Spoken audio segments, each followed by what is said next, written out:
से बोले श्री रामचंद्र भगवान की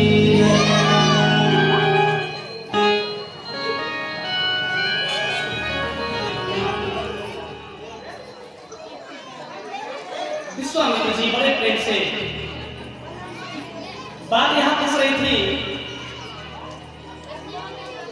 विश्वामित्र जी राम लक्ष्मण को ही क्यों माने, भरत शत्रुघ्न को क्यों नहीं मान लिए? एक ही कारण था, क्योंकि राम जी में और लक्ष्मण जी में अटूट ही प्रेम था। प्रेम इतना था कि लक्ष्मण जी के प्रेम के आगे भरत भैया का भी प्रेम अपार था, इसमें कोई संशय नहीं था। लेकिन लक्ष्मण जी क्या है, राम से बोलते हैं कि भैया मैं आपका वैराग्य हूँ, आपकी परछाई हूँ, एक एक पल एक एक क्षण आपसे मैं दूर नहीं रह सकता, इसीलिए अनुज समेत देह रघु।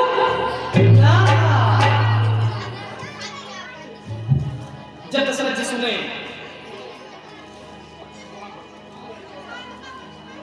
कि गुरुदेव महाराज राम और लक्ष्मण को मांग रहे हैं, बड़ा ग्लानि हुआ उनको, बड़ी तकलीफ हुआ।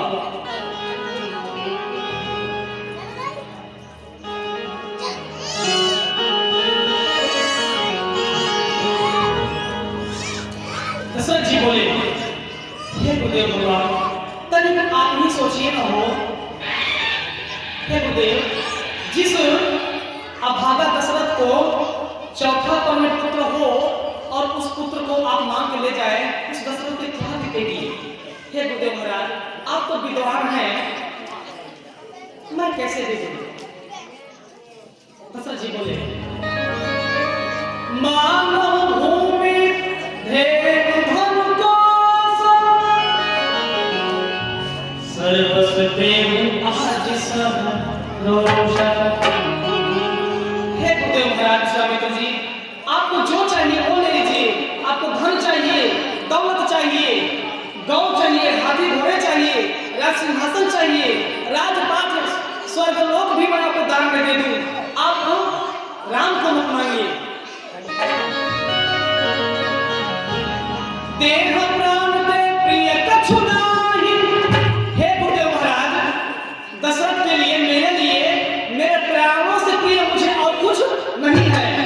अगर मुझे सबसे कोई ज्यादा प्रेम है करता हूं मैं, तो अपने प्राणों से प्रेम करता हूं, समझिए। हे गुरुदेव, अपने प्राणों से मैं अपने से अधिक अपने प्राणों से प्रेम करता हूं। हे गुरुदेव, इसको मान लीजिए, मेरे प्राणों को मान लीजिए, जिससे मैं अधिक प्रेम करता हूं, लेकिन राम को मत मानिए। प्राणों को मांगेंगे तो मैं निमिष एक मांगी, मैं एक क्षण के अंदर मैं प्राणों को दे दूंगा। विश्वामित्र जी बोले, चौथे पल में आ गए, अभी भी तुमको पुत्र मोह की पड़ी है? हे दशरथ, अरे मैं तो सुना हूं कि तुम धर्म को धारण करने वाले हो, ये तुमने कैसे सोच लिया कि हम ऋषि मुनियों को तुम्हारे धन की जरूरत होगी, तुम्हारे अयोध्या का राज रख लेंगे? अरे हम साधु संतों को धन रुपया दौलत से कोई मतलब नहीं रहता। हे राम, हे दशरथ, मैं तो प्रभु को ले आने आया था, जिसमें जन जन का कल्याण हो। फिर दशरथ जी बोले, कहा निश्चर अति घोर कठोर, कहा श्यामल मृदुगात किशोर। कहा इस सुंदर, कहा बड़े बड़े विनाशकारी राक्षस और कहा मेरे छोटे छोटे कुमार बालक, ये क्या लड़ेंगे गुरुदेव? हे गुरुदेव, आप कैसे बात कर रहे हैं गुरुदेव? अब तक कलेजा तक को तनिक सा नहीं पिघलता। हे गुरुदेव, मेरा राम क्या युद्ध करेगा? वो जानता क्या है? अभी तो मेरा राम ढंग से चलना भी शुरू नहीं हुआ, लल्ला मेरा क्या लड़ाई करेगा? सब सुख मोहि प्राण की राम पेट नहीं बनई गोसाई।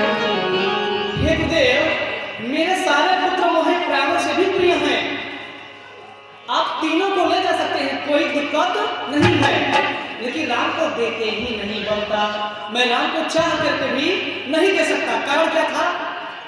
क्योंकि दशरथ जी अपने बड़े पुत्र यानी राम जी को जटायु के पास सौंप दिए थे। जब देवासुर संग्राम में कैकेयी को 2 वरदान दिए थे तब ये कहानी बताएंगे तो समय नहीं है, बहुत विस्तार से बताना पड़ेगा। जटायु जी बोले, दशरथ जी बोले कि मैं मित्र प्रसन्न हूँ, आज से आप मेरे मित्र हैं, मांगिए क्या मांगते हैं। तो कैकेयी 2 वरदान मांगी और अपना वरदान वो पेंडिंग में रख दी कि मैं समय पे मांग लूंगी। जटायु जी तुरंत मांग लिए, बोले हे राम दशरथ जी मेरे एक भी पुत्र नहीं है। हे दशरथ मित्र अगर एहसान करना चाहते हैं, मुझे कुछ देना चाहते हैं तो एक ही वर दीजिए, आपके वंशज में आपके कुल में आपका जो बड़ा लड़का होगा वो आपका नहीं अभी तो वो मेरा पुत्र होगा, ये मुझे वचन दीजिए। तब दशरथ जी वचन दिए, मैंने सौंप दिया। इसीलिए विश्वामित्र जी से बोले सब सुख मोहि प्राण की नाई, राम ते नहीं बनाई गोसाई। हे गुरुदेव सब पुत्रों को ले जाइए, इसीलिए राम को देते नहीं मिलता बनता। हे हाँ सुनित गिरा प्रेम रस में सने हुए दशरथ जी को जान करके विश्वामित्र जी हृदय में बड़ा हर्ष माने। सुनी दिप गिरा प्रेम रस साने, हृदय हर्ष माना विज्ञानी। यह बात दशरथ जी प्रेम में जैसे पानी में आटा सान करके हम लोग रोटी बनाते हैं, उसी प्रकार प्रेम में सने वसीभूत हो करके प्रेम में लिपट करके दशरथ जी यह बात बोले कि राम को देते ही नहीं बनता। हे गुरुदेव जिस दशरथ के जीवन में राम नहीं रहेंगे उस दशरथ का ये शरीर अभी क्या करेगा। इसीलिए तब विश्वामित्र जी जब यह बात सुने तो बोले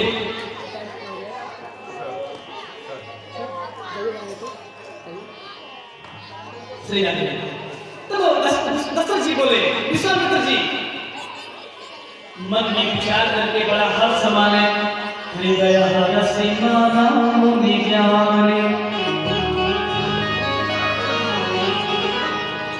विश्वामित्र जी दशरथ जी की बात सुन करके क्रोधित नहीं होते, अपितु बड़े प्रसन्न होते हैं कि धन्य है दशरथ, तुम धन्य हो दशरथ, जो राम जी को अपने जीवन से निकालना नहीं चाहता वही तो दशरथ हो सकता है, सब दशरथ नहीं हो सकता, इसलिए तुम धन्य हो। विश्वामित्र जी बड़े मन में हंस होते हैं, लेकिन अंदर से अंदर प्रसन्न होते हैं विश्वामित्र जी। ऊपर से थोड़ा सा क्रोधित हो गए। अरे दशरथ तुम्हें समझ में आ रहा है तुम क्या कर रहे हो? अरे दशरथ तुम्हारे भीतर मोह में से बच नहीं पाए तुम, कभी शर्त लगाए हो चौथापन क्या चौथापन? विरुद्ध विराय सृष्टि है होई, ये मेरे राघव है, परमात्मा है, पुत्र मत मानो। बड़े क्रोध में हो गए। ए वशिष्ठ तू ही कुछ समझा। वशिष्ठ जी बोले साधुआ समझाता हूं। जब विश्वामित्र जी बोले वशिष्ठ जी अपने जजमान को अपने लड़के को समझाइए, नहीं तो बना बनाया खेल चौपट कर देगा। अपने दशरथ को समझाइए और नहीं तो फिर मेरा क्रोध जानते हैं यार। तब वशिष्ठ बहुविधि समझावा। वशिष्ठ जी ऐसे ही नहीं समझाए, बहुविधि बहुत विधि से समझाए दशरथ जी को। बड़े पता नहीं क्या श्लोक दोहा बोले तब जाके दशरथ जी समझे। कहीं वशिष्ठ बहुविधि समझा तब नृप संदेह नाश कर पाया। सोचिए दशरथ जी के जीवन में जब आफत विपत आई है ना, तुरंत गुरुदेव महाराज वशिष्ठ जी उनके सामने खड़े हो गए। इधर जब संकट में पड़ गए अनुज समेत देव रघुनाथा वहां वशिष्ठ जी आ गए। करो, मैं हूं ना। और जब एक भी पुत्र नहीं हुए थे तब गुरुदेव बोले कि दशरथ मैं हूं ना, अरे हरा उधर हो या सुत, मैं हूं ना, क्यों चिंता करता है तू? एक नहीं दो नहीं कि 4 पुत्र होंगे और हुए। इसलिए मैं कहता हूं आपके जीवन में कभी भी संकट आए तो 2 ही जगह जाइए। कहां कहां? एक गुरुदेव भगवान के शरण में। कहां? बोलिए क्या? इतना आवाज है? ये राम भक्तों की आवाज है क्या? मतलब ये राम भक्तों की आवाज है कि किसी हमारी सुबह की आवाज है? केहू को आवाज नहीं है, इंसानों को आवाज नहीं है। बोले जय जय श्री राम।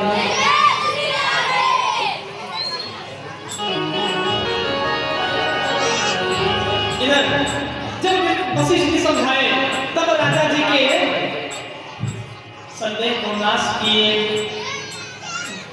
राम लक्ष्मण को बड़े आदर से अपने पास दशरथ जी बुलाए और बताए, हे राम तुम मुनि पिता नहीं को। हे राम आज से ये दशरथ नहीं, आज से ये विश्वामित्र जी तुम्हारे पिता हैं, तुम अपने पिता को ही इनको देखना, आज से इनकी हर आज्ञा का पालन करना, आज से इनकी हर आदेश को मानना। हे गुरुदेव महाराज मैं भी अपने दोनों पुत्रों को आपको सौंप रहा हूं।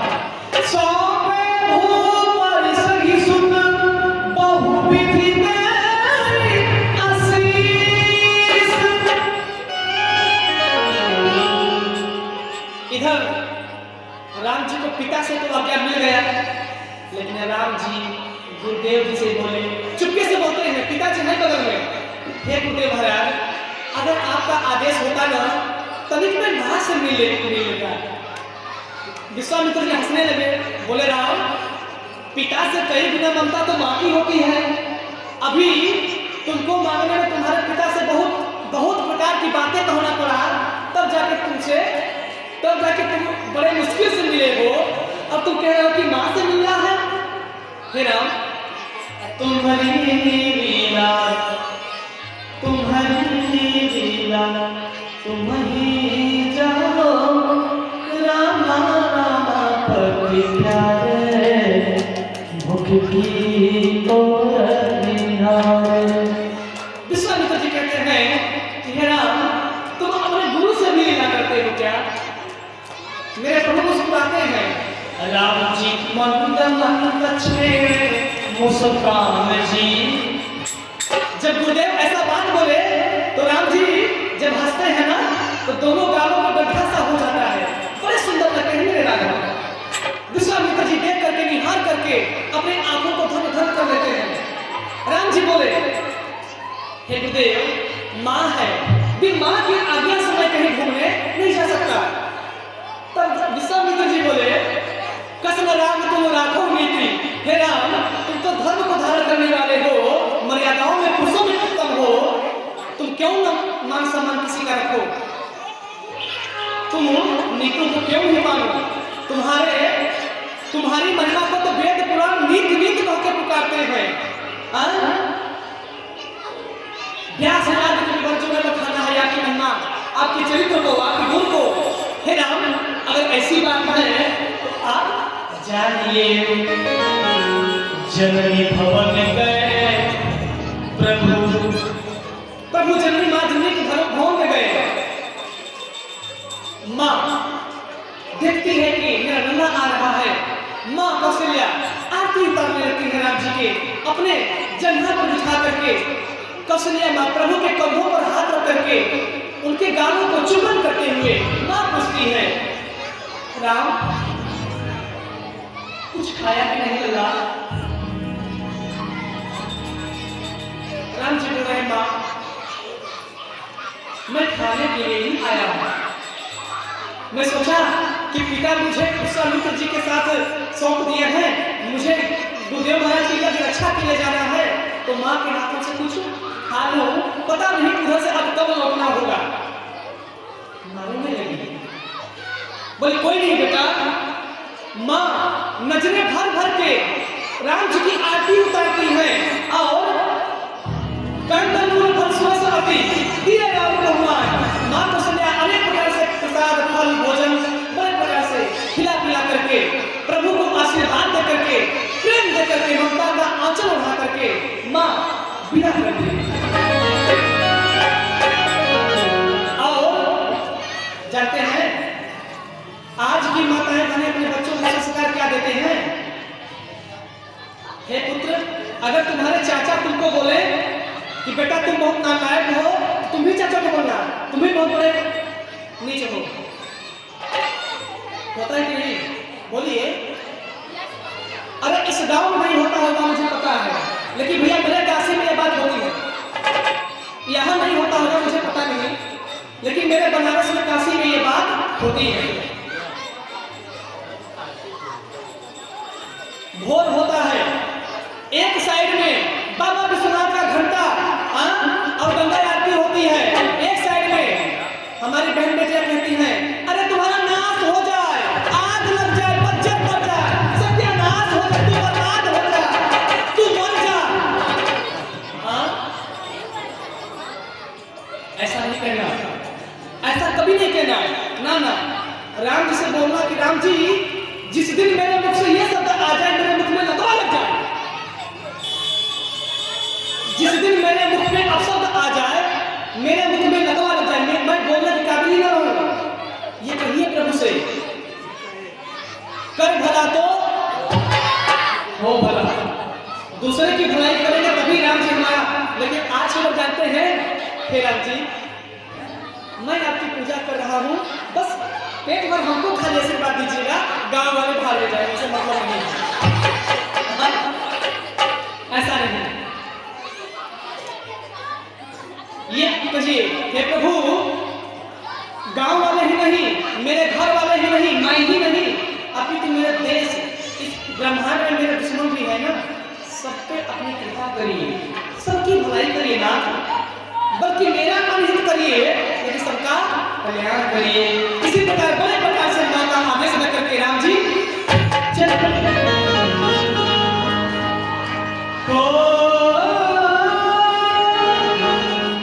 बेटा मुनि जी के संगमा में चले दो भैया, मुनि जी के संगमा में चलते दो भैया, राम होवे बड़ा और राखा छोटे भैया, राम होवे बड़ा और राखा छोटे भैया।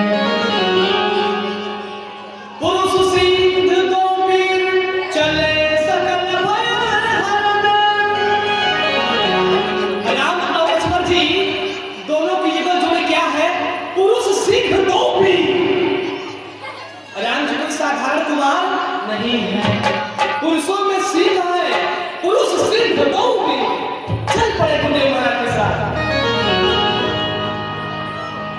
गुण सिद्ध के निधान धवल अरे धाम आए हैं, देखो भक्तों विश्वामित्र संत राम आए हैं, देखो भक्तों गुरु संग राम आए हैं, गुण सिल के निधान धवल धाम आए हैं, गुण सिल के निधान धवल धाम आए हैं, देखो सखी गंगा तट पे राम आए हैं, देखो सखी गंगा तट पे राम आए हैं। एक बार हमारे आचार्य जी के लिए ताली बजा दीजिए आपने, क्योंकि जैसे स्त्री का आभूषण क्या श्रृंगार क्या होता है, नकबुल्ली, समझिएगा स्त्री का श्रृंगार क्या है, ये झुमका मंडी का मां, ये इसी प्रकार मेरे श्रृंगार कौन है, मेरे आचार्य जी महाराज हैं, ये मेरे श्रृंगार हैं। ये मेरे तिलक है और ये मेरे दोनों बाम है। अगर ये लोग नहीं रहेंगे तो मैं कथा, जैसे एक पुरुष के जीवन में उसका जीवन साथी बनने के लिए एक स्त्री आती है, उसी प्रकार कथावाचक के जीवन में उनका सहजन्म उपव्यास जीव होते हैं। अगर ये लोग नहीं रहेंगे तो तुरंत तभी तो चार चार लगेगा ना। बोले राधे राधे। इसी प्रकार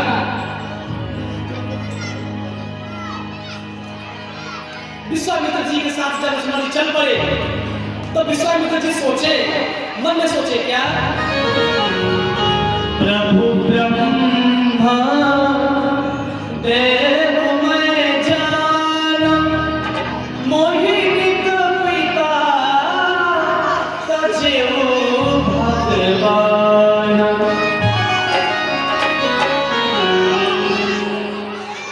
विश्वामित्र जी अपने आप को ब्रह्म भगवान से कम नहीं मानते और अपना परम सौभाग्य मानते हैं कि आज इस दास के लिए, अपने ऋषि के लिए राम जी अपने पिता को त्याग दिए।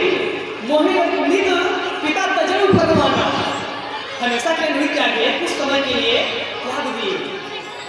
किसके लिए? विप्रदेव सुरसंहित, इन्हीं के लिए।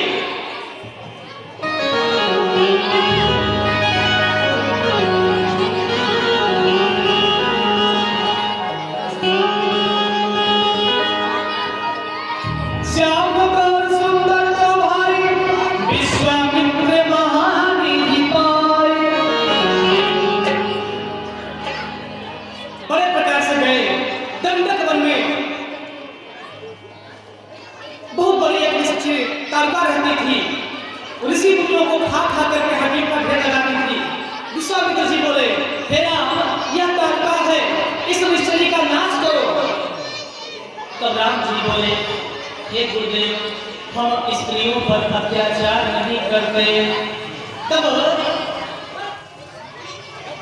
गुरुदेव महाराज बोले, हे राम जो स्त्री नीच है, जो स्त्री चरित्रहीन है, समझिएगा बहुत अच्छी बात बता रहा हूं। जब विश्वामित्र जी बोले कि हे राम आह देखो, हाँ वही तारका सोई है और इसे जल्दी मार दो, इससे पहले ये उठ जाए और हम लोगों को खा जाए, तुरंत मारो। क्या कह रहे हैं और कह रहे हैं? राम जी बोले हम स्त्रियों पर अत्याचार नहीं करते। हे गुरुदेव ये हमारी मर्यादा है। तब गुरुदेव महाराज बताए, हे राज जो स्त्री अपने पति को न माने, जो स्त्री अपने धनवान को न माने, सास ससुर को न माने, अपने सती व्रत को न माने, वह स्त्री किसी तारका से पुरखा से कम, चाहे हमारी बहन बेटी हो चाहे आपकी बहन बेटी, ये विश्वामित्र जी बताए। इसलिए हे राम ऐसे नारियों का नाक काट देने में या फिर बध कर देने में ही भलाई है। इसलिए हे राम अब देर मत करो, देखो उठ रही है, तुरंत मारो। एक ही बार प्राण हरिनाम, तीन जान कहीं नीचे पद तुमना।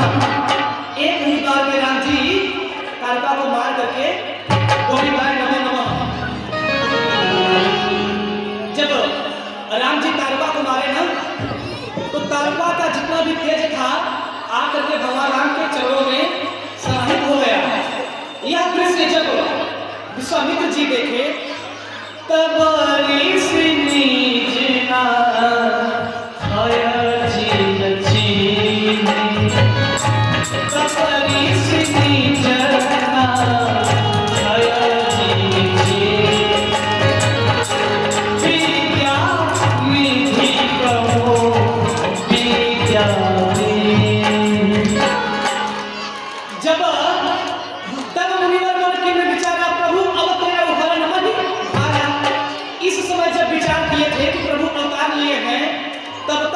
विश्वास मात्र 50% था कि भगवान है। पूरी तरह विश्वामित्र जी को भरोसा नहीं था, लेकिन 100 में 100% भरोसा कब हुआ? जब तारका को मार करके तारका को मोक्ष दिए, तारका का तेज आकर के राम जी के चरणों में समाहित हो गया, तब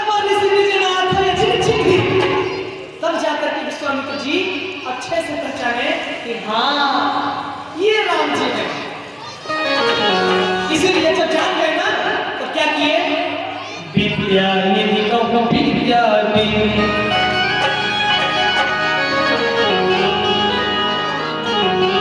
इसी प्रकार ताड़का का वध करके बड़े प्रकार से मुनि विश्वामित्र जी अपने आश्रम में ले गए राम जी को, कंदमूल ला करके सेवा किए, भोजन करवाए। प्रातः कहा मन सब रघुराई, निर्भय करम जब तुम जाई।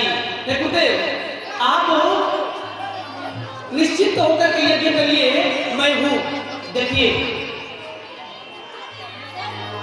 किसी दास पर यदि गुरु का हाथ हो जाए ना तो वह निडर हो जाता है। क्या, जैसे एक बच्चा पालने में सोता है और माँ भले दूर रहेगी लेकिन माँ बोले कि बेटा तू डरना मत, मैं हूं तेरे लिए, बेटा रोना मत, मैं हूं तेरे लिए, तू तनी की चिंता मत करना बेटा, मैं हूं। इसी प्रकार जब गुरु का कृपा शिष्य पे होता है, जब भगवान का कृपा भक्त पे होता है, जब माता पिता का कृपा पुत्र पे होता है, तो दुनिया में किसी की कृपा की जरूरत नहीं रहती। आज उसी प्रकार वशिष्ठ विश्वामित्र जी के ऊपर साक्षात कृपा हो गया। बड़े प्रकार से भगवान मानस भगवान का वध किए, बड़े प्रकार से। बस 5 मिनट और इसके बाद आरती, ठीक है, 5 मिनट रुक जाइए, इसके बाद आरती करेंगे। मानस भगवान का वध करके तब तक मिथिला, प्रेम से बोलिए मिथिला धाम की। जनकपुरी से संदेशा आ गया कि धनुषा के आपको आकर के देखना है। धनुषा जल के सुमिरन पूर्ण था, हंस चले मुनिवर के साथ। लक्ष्मण जी के साथ राम जी और मुनि विश्वामित्र जी चल पड़े। जाते जाते राम जी वहां पहुंचे, कहा प्रेम से बोलिए गंगा मैया की। जाते जाते गंगा मैया मिली।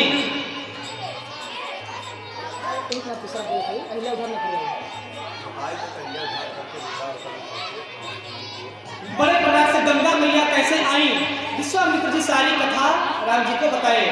गाधी सुदन सब कथा सुनाई, जही प्रकार भागीरथी आए। सुरसरी, देवसरी, भागीरथी गंगा, भागीरथी भी गंगा को ही कहते हैं। जैसे गंगा मैया आई, सारी विश्वामित्र जी बात बता दिया कि हे राम, आपके ही वंश में एक भागीरथी नाम के दिव्य पुण्यात्मा हुए, वही इनको लाए हैं। बड़े प्रकार से मुनिवर संग प्रभु जी नहाए, पावन अवमान कर जाए।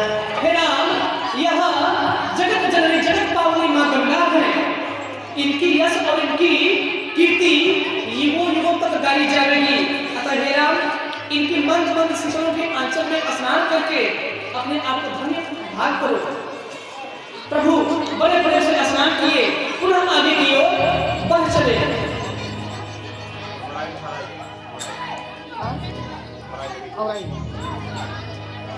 इसी प्रकार राम जी पहुंचते पहुंचते ऐसा आश्रम देखे। आश्रम एक दीप मगवाई, खगोलिक जीव जंतु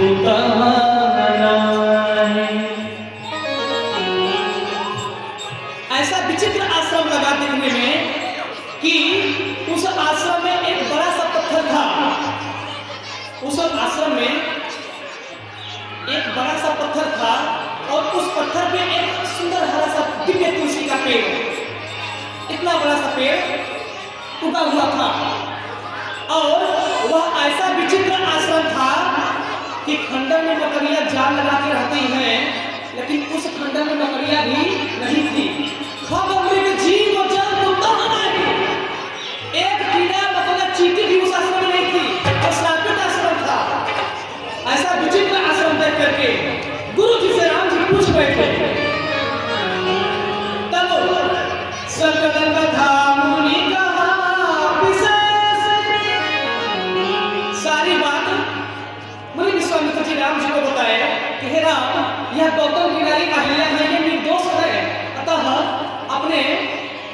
अंगुष्ठ के स्पर्श करने से इसका उद्धार हो जाएगा।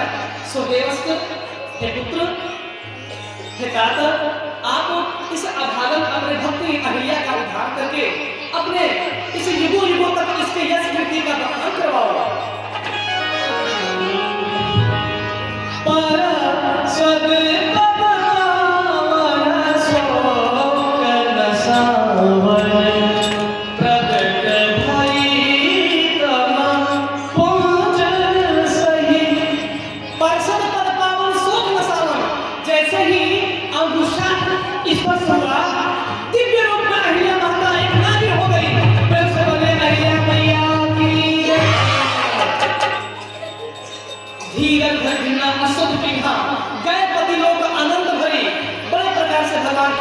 करके मैं नार्य पावन मुनि मन भावन सर्व को होई जोर कर रही उनके समक्ष राम जी के सामने खड़ा होकर के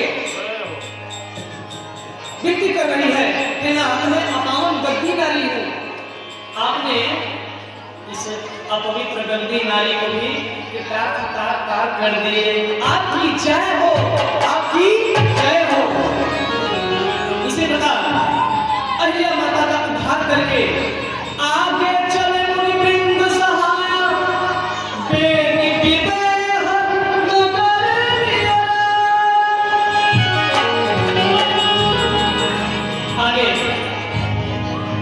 मुनि विश्वामित्र जी जब चले, जनक मिथिला धाम आ गया। प्रेम से बोलिए मिथिला धाम की जय। अवधेश कुंवर श्री राम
जब राम जी जनकपुरी की रमणीयता देखे उनके मन को बड़ा सुंदर लगा।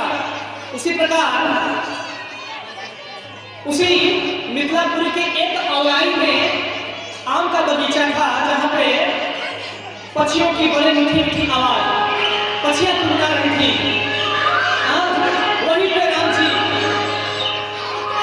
मुनि विश्वामित्र जी से बोले, विश्वामित्र जी बोले कि यहाँ रहे,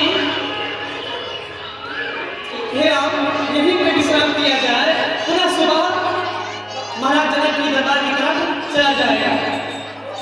देखिए प्रेम से बोले सभी लोग राधे भगवान ताड़का का वध किए, मारिस बाहु का वध किए और अहिल्या का उद्धार किए और आज प्रभु बहुत दूर पैदल चल दिए। इसलिए आज जनक जी के औराई नहीं भगवान राम को विश्राम करने देते हैं। आज राम जी ही विश्राम करें, पुनः कर प्रभु को उठा करके उनको जनकपुरी में प्रवेश